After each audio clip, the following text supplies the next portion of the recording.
अस्सलाम वालेकुम साहब जी। बाजू तो मैं कमज़ोर हाँ, उदू मेरा ऑपरेशन था, मसला है पेशाब का।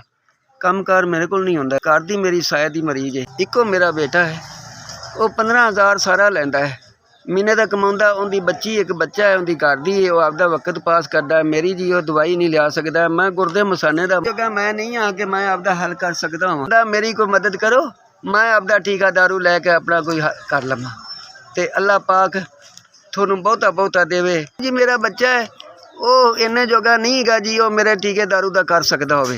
हुण मैं आप कम तो रह गया जी।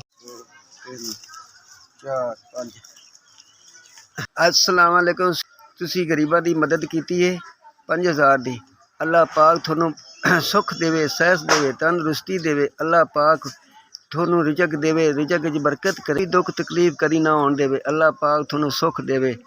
अल्लाह पाक थोड़ी किसी चीज़ की थोनू किसी चीज़ की मुताजी ना देवे। अल्लाह पाक थोनू कोई दुख तकलीफ ना देवे। मैं गरीब बंदा माड़ा, तुसी मेरिया दवाइयां वास्ते मदद की, मैं दुआ करांगा। अल्लाह पाक थोनू तरक्कियां देवे, वाधा देवे। अल्लाह पाक थोनू कामयाबियां देवे। अल्लाह पाक थोनू इन्ना देवे तुसी वंडदे ही रहो।